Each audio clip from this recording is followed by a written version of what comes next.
Welcome to Mormon Book Reviews, where an evangelical encounters the restoration. It's truly an honor to have my next guest here on my program.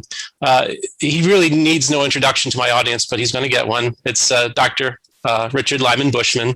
He's the Gouverneur Morris Professor of History Emeritus at Columbia University, grew up in Portland, Oregon, and earned his undergraduate and graduate degrees from Harvard University.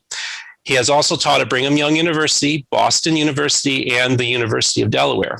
His From Puritans to Yankee, Character and Social Order in Connecticut, 1690 to 1765, won the Bancroft Prize in 1967. His other books include Joseph Smith and the Beginnings of Mormonism, winner of the Evans Biography Award, King and People in Provincial Massachusetts, and The Refinement of America, Persons, Houses, Cities. Practicing Mormon. He lives in New York City with his wife, Claudia. Also, of course, he is the well-known author of Rough Stone Rolling, and he is currently co-executive director for the Center for Latter-day Saint Arts, a nonprofit based in New York City. Dr. Bushman, welcome to my program. Thank you. Pleased to be here. So, first of all, one of my listeners, I believe he's with Signature Books, he asked, why don't you ask a little bit about Gouverneur Morris? And thank you for giving me the pronunciation. You told me it's a Dutch name, and I should know that because I'm Dutch. But tell us a little bit about him. He was the Thomas Jefferson of the Constitution. Jefferson wrote the Declaration. Gouverneur Morris was the draftsman for the United States Constitution. A rather conservative person, had some leanings towards monarchy, but he was the one who gave us the exact words that we have in our Constitution today. Very interesting. Yes, he was a very influential founding father, and it's really an honor that you have a title or the Emeritus at the Columbia University through him, and that's just really a fantastic honor that you received. So I just wanted to just real quick. I come from an evangelical background. And I've been very interested in Mormonism since I was a young child. I think when I introduced myself to you, I had mentioned to you how I was enamored with the Arnold Freiberg paintings in the Book of Mormon at about the age of 7 or 8. And those images really stuck in my head. And that probably was the beginning of my love affair with Mormonism and the Restoration. Just real quick, do you think that what has been your interaction with Protestants and evangelicals and bridge building? Because that's kind of what I'm trying to do, and maybe you could offer some advice on how that could look in the future and where you think that's going. Well, it's the art of being friendly and learning from one another while still maintaining your position. And I think we've got pretty good at that. There's an ongoing discussion group that consisted of people from BYU and from others from the evangelical centers. I think President Mao ran the Fuller Theological Seminary. So that group worked out pretty well. Elder Holland, an apostle, addressed that group, and they found many things in common and defined the differences pretty well. I had one encounter with Mao. I was invited to one of their groups, and I asked him, is Joseph Smith possible in your point of view? And that's a question he took seriously. By that I meant, is it even conceivable to an evangelical that a prophet could arise, would once again speak for God like Isaiah or Peter? And in a way, it was a problem for him because Christ was thought to have completed the work of salvation. There was no more need for the law or for the prophets. So he mulled that over quite a while and decided that maybe not prophets in the sense of scripture-making speakers, but revelation. He was aware that Cotton Mather had seen an angel. And so we left a little space for the veil to be thin from time to time and humans having encounters with divine beings. So we at least got that far towards the idea of prophets in the post-Christ period. that is very fascinating to me because my family comes from the same religious tradition as him. They were with the Christian Reformed Church, and which is of the Dutch Reformed background. And so he's very influential within that church. Well, my parents, before I was born, actually got involved in the charismatic renewal movement in the 60s and 70s. So I would probably answer that question a little differently because they believe that prophets and revelation occurs today, to this day. So if anything, my movement or my faith expression of being the larger charismatic movement would certainly be more open to a Joseph Smith than what a Dutch Reformed would be. Right. So, yeah, that's great. Yeah, I'm glad to hear that there is. I actually have been in touch with Christopher Thomas. He's a good friend of mine who wrote A Pentecostal Reads the Book of Mormon, and he's made some inroads with having collaboration. He's done some lectures at BYU and has an association with the Maxwell Institute. So I do think that the prospects for future encounters and maybe dialogue is definitely possible. I really enjoyed Rough Stone Rolling. I read it 3 times, booked cover to cover, and it was a real influential book to me. One of the things that really fascinates me in particular about Mormonism is the early days of the movement. I find it very relatable. Joseph Smith was, in my mind, a remarkable person, a religious genius, whether you believe he's a prophet or not.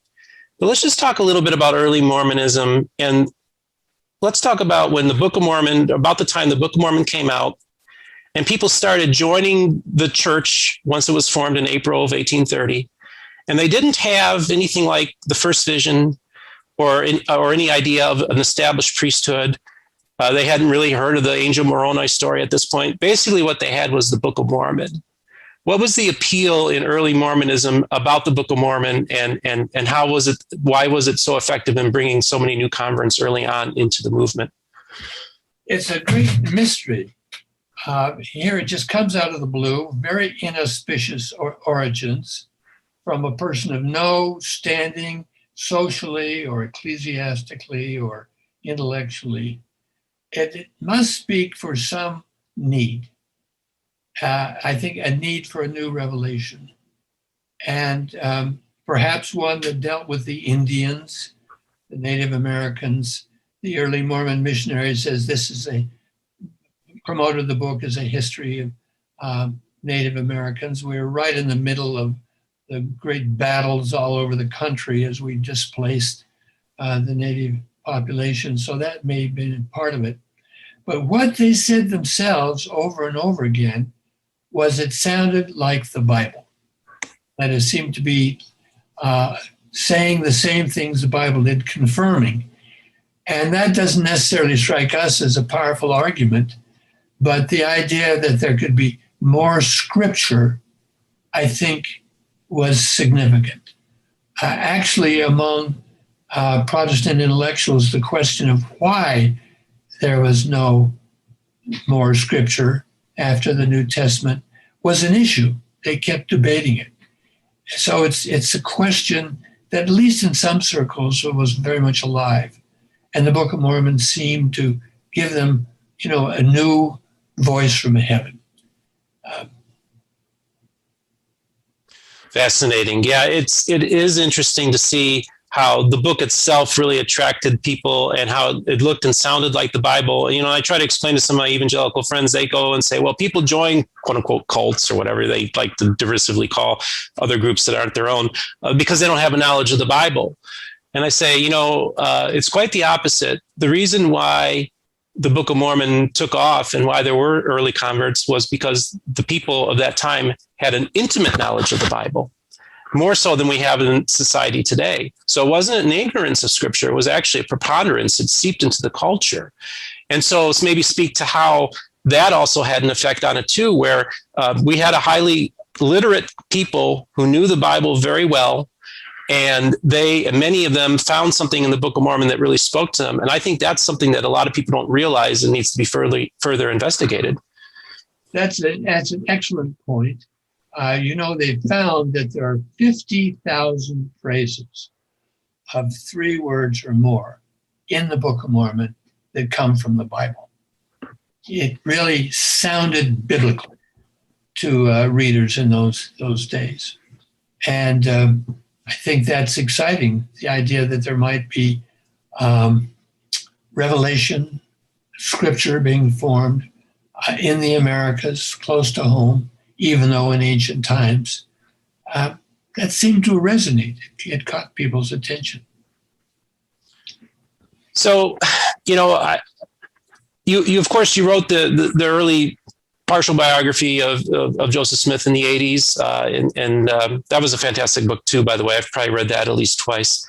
And then around the late 90s, it was about that time when you decided you were going to write Rough Stone Rolling. What was the impetus for that? What made you decide to write this book, and what kind of pushback or support did you get from people when you decided to do this? Yeah. Well, as a young graduate student in history and a participating Latter-day Saint, I had in the back of my mind that someday I might write about Joseph Smith, but I never got around to it. I had all these other projects. But I was approached by a man named Ron Esplin, who ran a research institute on Mormon history at Brigham Young, and said that his circle of people in that institute felt a new biography of Joseph Smith was called for, especially because his 200th anniversary was coming up of his birth.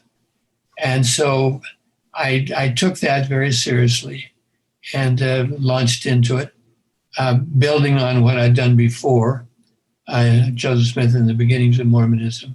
And it took me about 7 years to write, and came out in the year of his 200th anniversary. But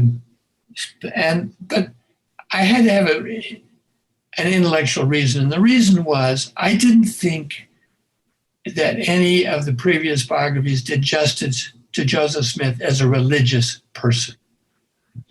Von Brody sees him as adventurous and imaginative and a little brash and kind of an exciting character. But she really was tone deaf to religious language and religious feelings.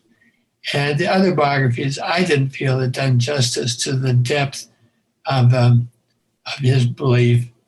And Harold Bloom had recently come out with these views that Joseph Smith was a religious genius, and that he had to be taken seriously. So all of that's what led me into deciding I would venture forth. Interesting. Yeah, the thing about Fawn Brody's book is interesting, but you're absolutely spot on about that, because it's almost like she felt like people really didn't believe in anything. And I thought, I think that Joseph Smith, I best can approach him and understand him as a fellow religious believer. I sometimes think that some have speculated that the first vision may have been what would be called today a born-again experience. And I tell people that Joseph Smith can be best understood, I think, what he did in the context of him being a born-again Christian. And to me, a lot of what his trajectory and everything that he did makes a lot more sense in that context than him just being a fraud. Yeah. I think there's language in his account of the first vision that strongly says that. He was convicted of his sins, is what he said. And what he was interested in was the state of his soul. And in the first account he wrote in 1832, the first words he hears from the mouth of Christ is, "Joseph, my son, thy sins are forgiven thee." That is the essence of the born again experience. So I think he that was the main framework he had for understanding what had happened to him. Then there's also the question of which church, which is a denominational issue, but the religious issue was, what is the state of my soul? And I think that's so important for people to realize that Joseph Smith was a human being. And what I loved about your book was I grew to appreciate the man so much because you gave a human side to him, whereas Brody She was more interested in psychoanalyzing the guy. You were more interested in actually telling the human story. And so I think if Christians who might not quite understand, how do I approach Mormonism? How do I approach Joseph Smith? Try to approach it from the context that he was a person just like us, and he was a seeker just like us. And he may very well have had a born again experience. And I think that that's an avenue that we could take so that we could explore some commonalities with each other. But again, I want to compliment you so much on giving us the human side to Joseph. I think that is so important that people understand that aspect of him. Yeah. Thank you. So did you, once you decided to write this book, and this is interesting because, you know, a lot of Latter-day Saints are taught a particular narrative about church history. And of course, you weren't afraid to deal with talking about the seer stone, the early polygamy, and topics that a typical pew-sitting Latter-day Saint may not be too aware of. So what was it like to tackle those issues? And then also, did you get pushback from people saying you shouldn't be talking about these things, they shouldn't be in the book? Tell me a little bit about that. Yeah, well, you know, I've been a historian. I've been in touch with church history issues. And a lot of the things that seemed shocking to people when they read the book had been seeping in to the professional historian ranks of LDS scholars for a long time. So none of them was new or, you know, nothing shocking. It was just a matter of how weaving them into the story could be done. And it actually wasn't a strain. It, you know, it just flowed along pretty well. But the problem was that people had been told one version of church history for so long that it had become kind of enthroned as the truth. And even little details, like did he use the seer stone rather than the Urim and Thummim, were shocking. That he was a treasure seeker before he became a prophet was shocking. And just disturbing what they felt was fixed truth was more than they could bear. And so in many ways, there were all these errors that had to be sort of straightened out, none of them consequential in the sense of challenging his claims for himself or displacing him as a prophet in some way. But there were a lot of them. The narrative really was wrong at one point after another. And that was hard for people to bear. And we're actually going through, I think, within Mormonism, a great transition from an attitude of trying to create a history that idealizes all of the events to one that's more casual about recognizing human error, mistakes, leaves plenty of room for people to be corrected along the line. And that's been going on for 20 years, and a lot of people are suffering as a result of it, but it's the only stable basis for our beliefs is to found them in the facts as they are in the record, and being willing to change if we find new information. So that's where we are, and it's caused a lot of disruption in the church, but I think in the long run we'll come out stronger.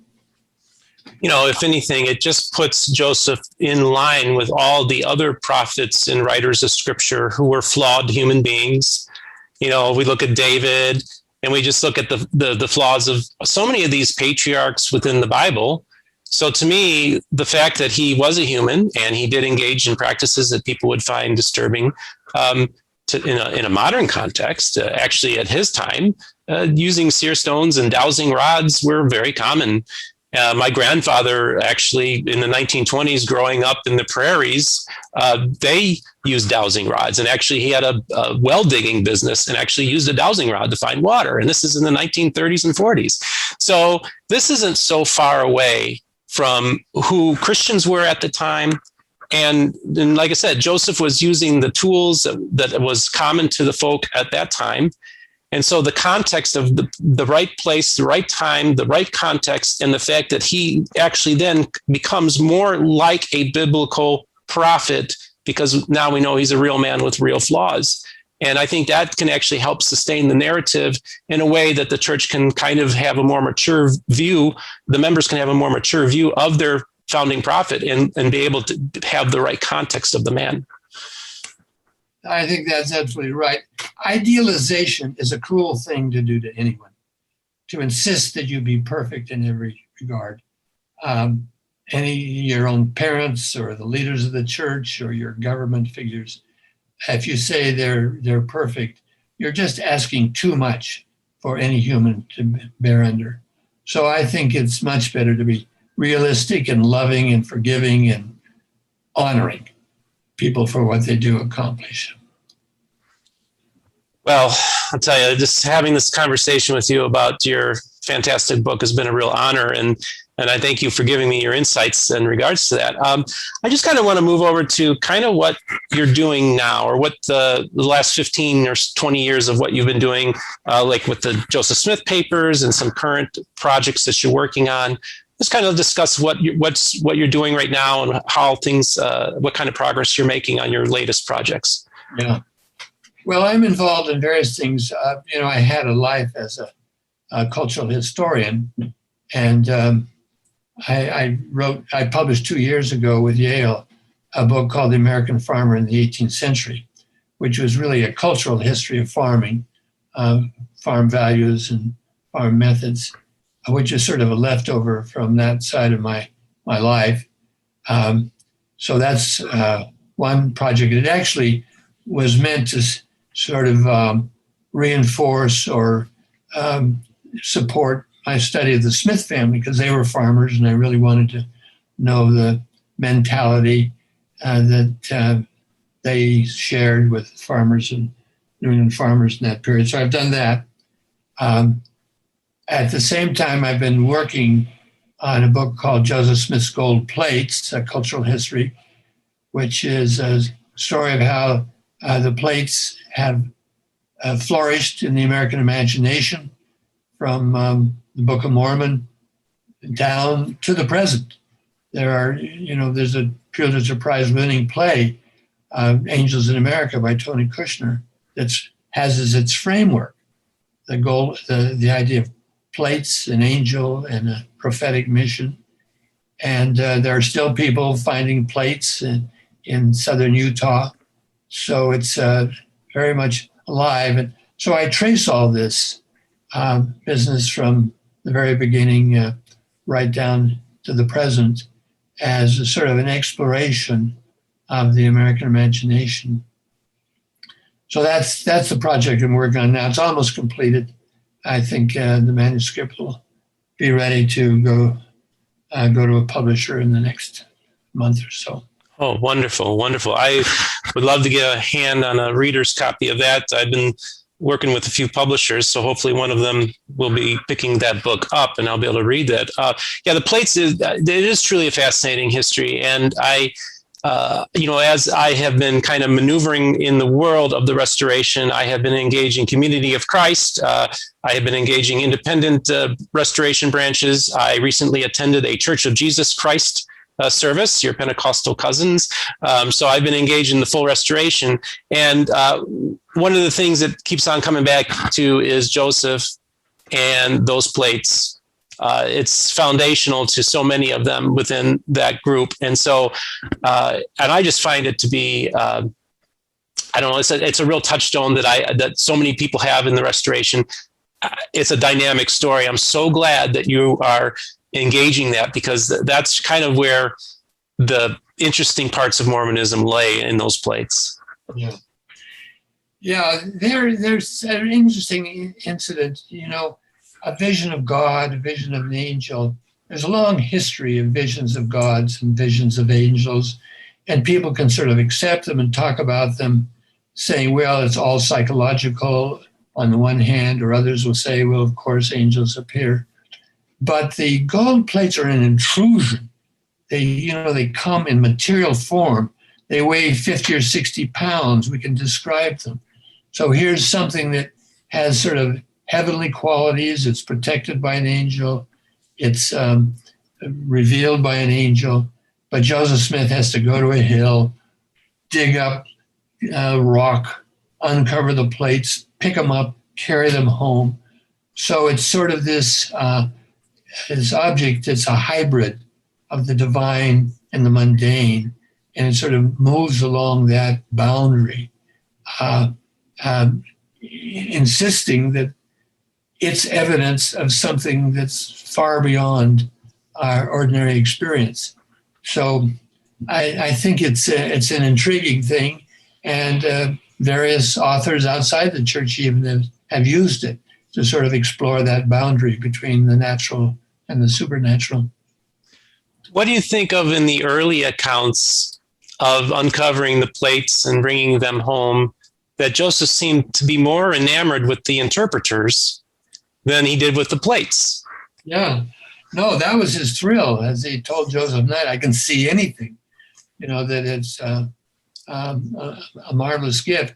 And partly that's because of his experience with seer stones. He had used seer stones to find lost objects and attempt to find treasure. And so that made sense in terms of his framework.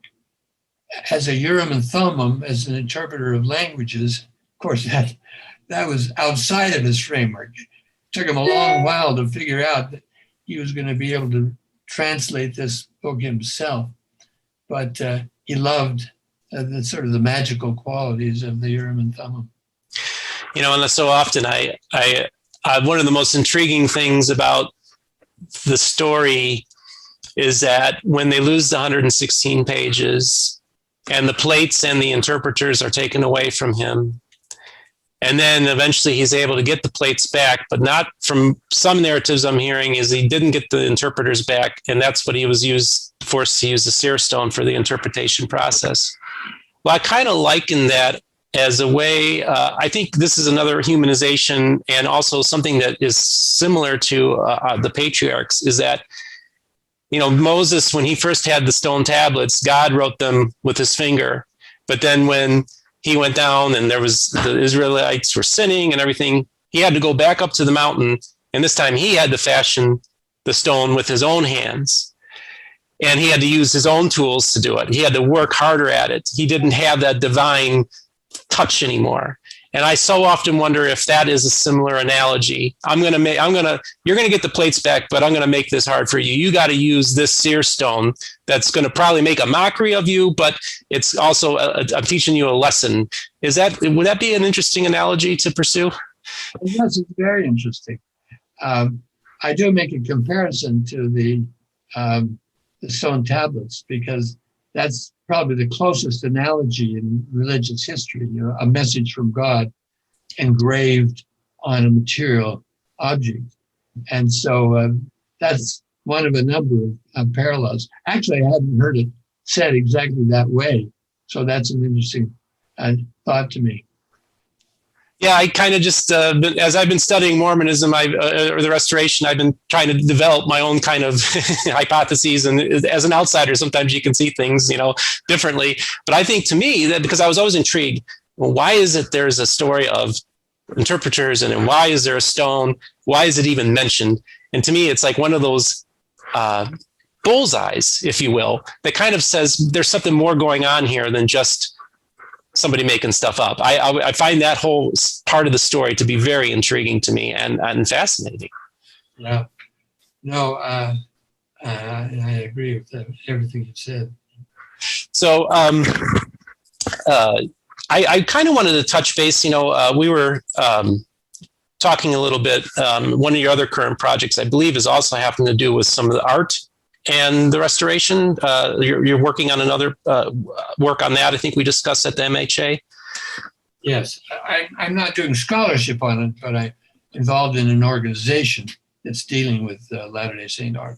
Okay, so this is where the Center for Latter-day Saint Arts is that you're co-executive director of. I know that art is like a real passion for you. So maybe we could just talk a little bit about your love of art. And I think even my love of art, because it was Arnold Freiberg that brought me into the restoration, or brought my interest into it. Let's just discuss that a little bit and where you're going with that. Yeah.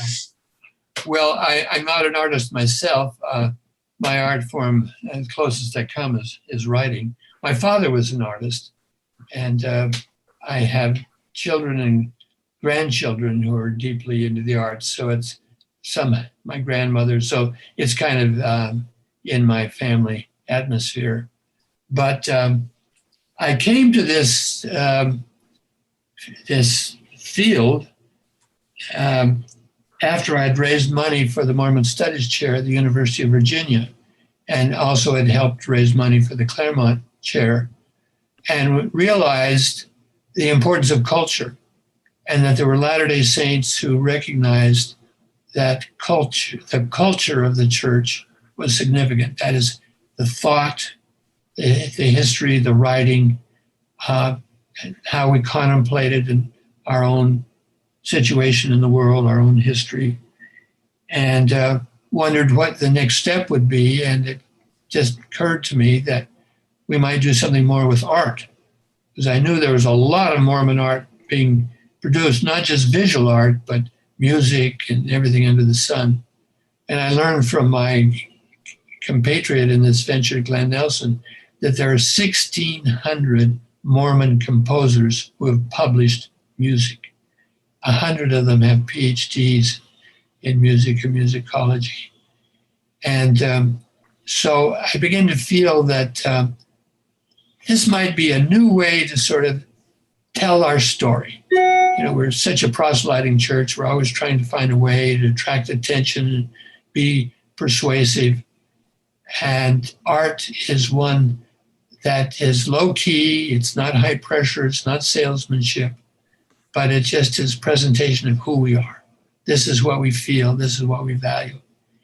And so we started this organization and started having festivals where we presented various forms of American art, and it caught on. There were a lot of people who were willing to donate, a lot of people willing to participate, and of course the artists themselves were thrilled. All artists need audiences, and we were providing audiences for them and attention. We were doing scholarship on it. And so we got tremendous support from LDS artists, and we've got some support from the church. We don't go for them officially. They're not supporting us financially, but they're sympathetic to what we're doing. And we think of ourselves as Latter-day Saints on a Latter-day Saint mission. So there's kind of a joining of intentions and purposes there. So what does Latter-day Saint art look like that would differentiate it from Christian art, let's say? That's a good question. It's the same question that's asked for many decades. What is American art? It's a question you can never answer, but is always interesting to pursue. And we define American Latter-day Saint art as art by, for, or about Mormons. So it's a very broad definition. Any art that's produced by someone who identifies as Latter-day Saint, we call Latter-day Saint art. And then it becomes our problem to figure out, where does this very potent culture manifest itself in their work? So my good friend Christopher Thomas, who wrote the book Pentecostal Reads the Book of Mormon, has a chapter in the book devoted to art that was inspired by the Book of Mormon.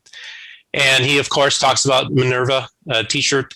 And but he also talks about a piece from David Hiram Smith about Lehi's vision, which through his research he discovered is most likely the earliest extant piece of art that was inspired by a Book of Mormon story. I don't know if you've heard that before and if you're aware of that piece, but it's actually kind of a stunning piece. No, that's news to me. That's very interesting indeed.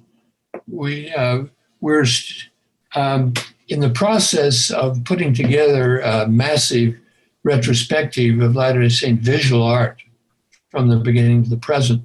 We're going to publish a book with Oxford, 700-page book, 24 authors, and then have a show that will open in New York and then move to Salt Lake and other places. And our curators would be very interested to know about a work by David Hiram Smith. Do you know anything about the provenance? Where is it now?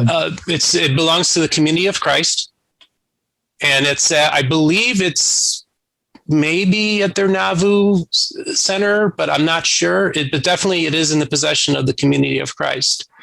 And actually, Christopher wanted to put that book on his cover, or that picture on his cover, but the greens, there's a lot of green, dark green in the painting, and he just couldn't quite get that image to work on a cover. So he went with one of Minerva's paintings on the cover of his book.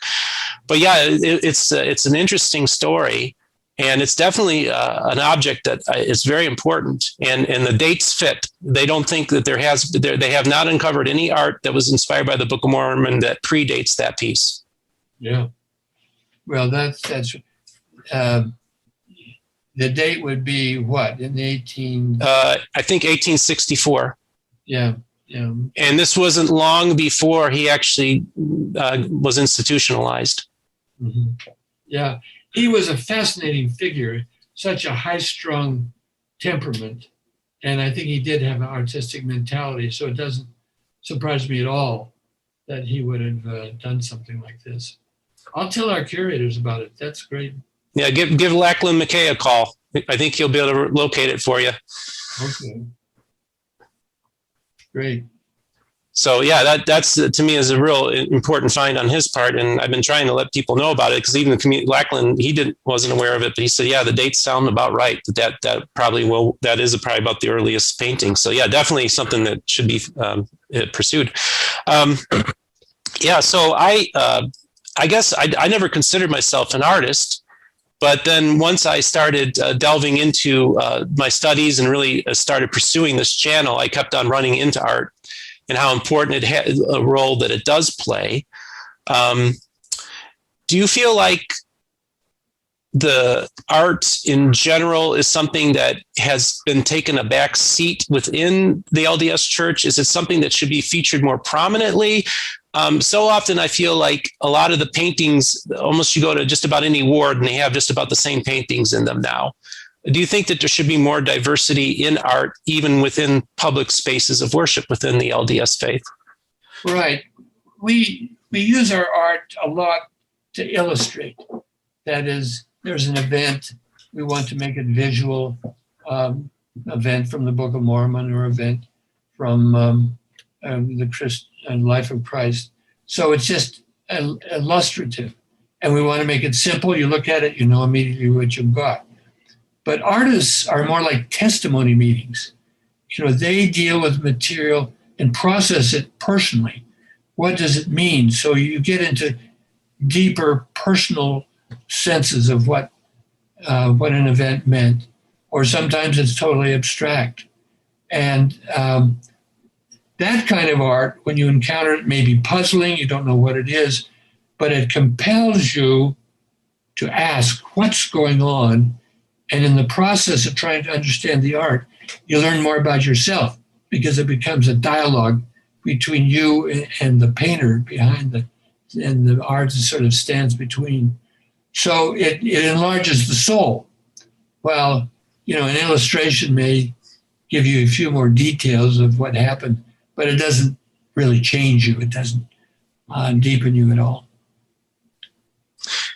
So is there a particular piece of Mormon art that's come out in the last few years that really has impressed you, or is your favorite piece that you want to describe and tell our audience about? I give a talk on art of the first vision, because the first vision has been depicted over 100 times, well over 100 times, and it's always different. And I make the case that painters become theologians because they have, in making art, because they have to make decisions. What moment in time do they show? What attitude? Is God high above, just a light? Or is he walking in the grass, his feet in the grass? Minerva Teichert has him strolling with his son, with his arm around him, in the grass with the flowers growing up around their feet. So you get all different views of God through that.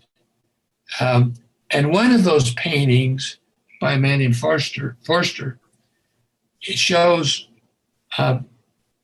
Joseph just before he realizes God is there and is still frightful out of the dark forces that had assaulted him. So he's fleeing, and God and Christ come down, and Christ is reaching out towards Joseph as he has his back to Christ, but is trying to get away, and Christ is trying to catch him.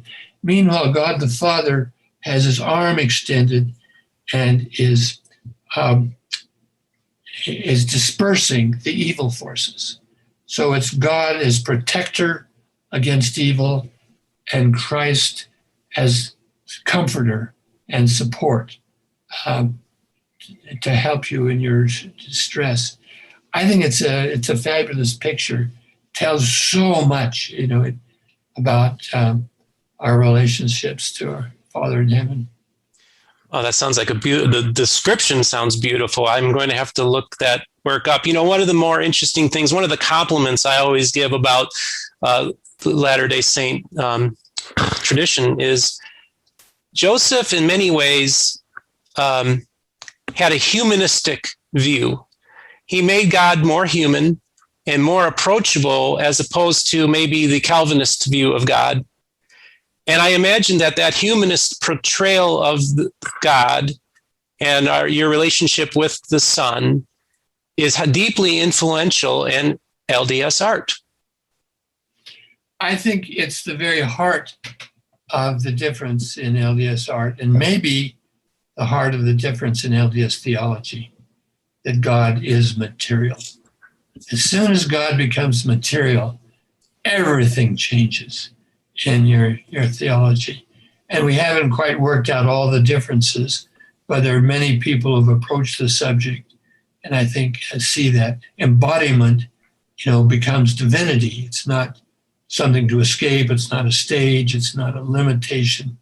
It's the place where the divine dwells. So in effect, God and his Son serve the purpose that the Son serves in Christian theology. God is remote. He's the judge. He's all-encompassing. He's very abstract in Christian theology. But the Son is the friend, the comforter. But we make God the Father also sort of an idealized, exalted human. So often when I think of the first vision and Joseph having this encounter with the Methodist minister, and this Methodist minister basically rebuffing him, I always tell people, I said, this is one argument that favors an early telling of the two personages in the first vision, because I said back then, if somebody had an encounter with Jesus and you went to a Methodist minister, they'll be, what did he say? But the second you say, I saw God and the Son, that would cause the Methodist minister to rebuff them right there on the spot. Yeah. Where's the Trinity if you see them two separate beings? Exactly.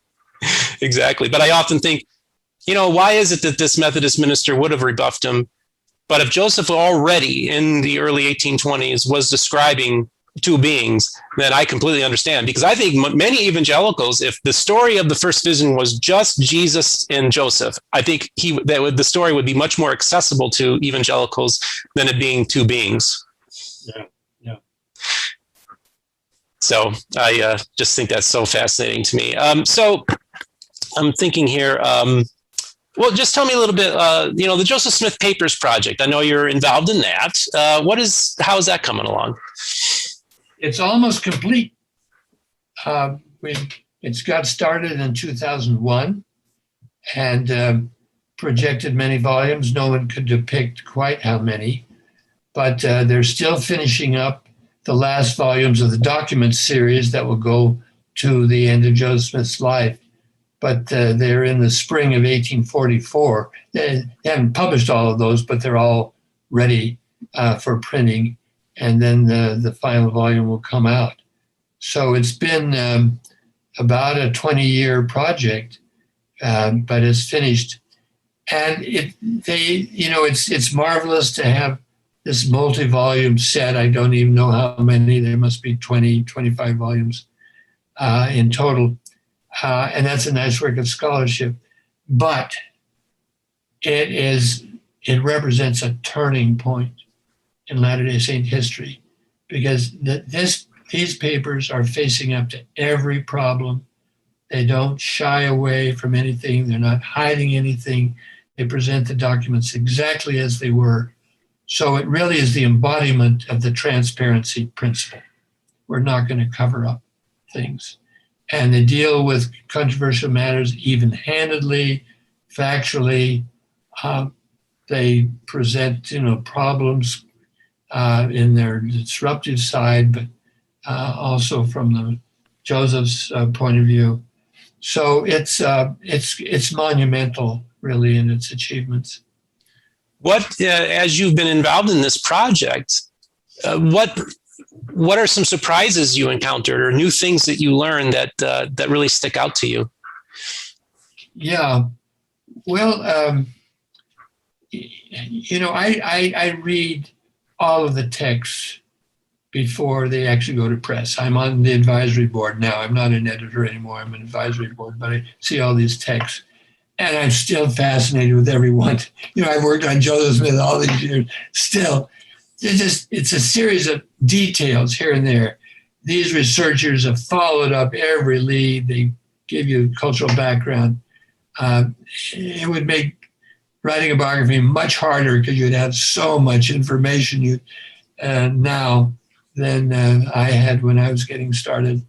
The big change is that we realized Joseph Smith was involved in many more lawsuits than we'd recognized. 100 or more. He's constantly engaged in a suit of some kind. It began early in his life, 1826 on, and right up to the very end. And the assassination ends in a lawsuit. It's a case in court. So he really lived his life in court. And somehow that would have to be taken into account because the language of some of the revelations is legalistic. Section 132 on polygamy has a lot of legal language in it. So you have the feeling that it's not just Christian biblical language that shapes his mind, but also legal language that he had heard in so many times in his case in court. When you were researching Rough Stone Rolling, how much access were you given to some of those papers that were, like, for instance, the Council of 50 Minutes? Did you ever have access to those at the time of your book? There were two depositories. One was the major church archives, and I had access to everything there. There's no problem. But then there were items that was in the First Presidency's vault. And no one knew how they got there exactly, but the Council of 50 Minutes were among them. And, the story that's told now, I suppose it's close to the truth, is that Joseph Fielding Smith wanted to study them, and he was looking at them and then just put them in the vault, and then he died, and they were in the vault, and the people afterwards thought they must be there for a reason, so they didn't want to let go of it, even though when we got to the minutes, they weren't that disruptive. But eventually Marlin Jensen persuaded the First Presidency we needed to have them all out. And they are very interesting and shed a new light, but not, they don't alter the story any. So even if I'd had them, I would have changed a few sentences, but the narrative would have been essentially the same as it is now. As I've been encountering various historians and scholars, I've noticed that a lot of them tell me that the church doesn't even know what it has, and that there are just boxes full of old diaries and things that just they don't even know what they have anymore. If you were made church historian and you were able to organize it, would that be one of the first things you do, is you just inventory everything and get everything to know what you have? I mean, to me, I find that fascinating. Well, I would begin by questioning the assertion they got loads of stuff they haven't looked at. Okay. That may be true, but that's the kind of folk tale that Okay. develops that may or may not be true. Because I think they really are sincerely trying to look at everything. But BYU also has piles of stuff that comes in. We're putting all of our family papers, many, many feet of our stuff that they're only gradually working their way through to make it available. So yes, I would certainly try to get everything out that's there. And just one final question. What Leonard Arrington, what kind of person was Leonard Arrington like? He was the most generous, kind-hearted, sensitive person you can imagine. And my wife, Claudia, got involved in doing some women's history. And out of the blue, he reached out to her and said, how can I help provide source material, give them a little money to subsidize publication. So he was just alert, not just of his own work, but where things were happening anywhere in the church on development of church history, and would reach out and help. When I got my first job at BYU, I arrived and I got a letter from Leonard from Utah State welcoming me to Utah and to the company of LDS historians. He just sort of was watching the whole field and trying to make everyone feel at home and give them support. And he was so jolly and good-humored, the ideal Santa Claus figure, and such a huge memory, knew everything. So he was just a fabulous figure who deeply altered church history and really laid the groundwork for the transparency that was to follow in the 21st century. Yeah, having the opportunity to attend my first Mormon History Association conference about a week and a half ago, the spirit of Leonard Arrington looms large in that conference. Yeah, and deservedly so. He deserves a lot of credit. So I just want to thank you, Dr. Bushman, for taking the time to come on this little upstart podcast YouTube channel and for us to be able to have this engaging conversation. And I just want to thank our audience as well for all the support that you've been giving this channel, and just remind everybody to like and subscribe and hit the notification button for when a new video is released. Dr. Arrington, once again, thank you so much for coming on. All right. My pleasure. Thanks for having me. Very good.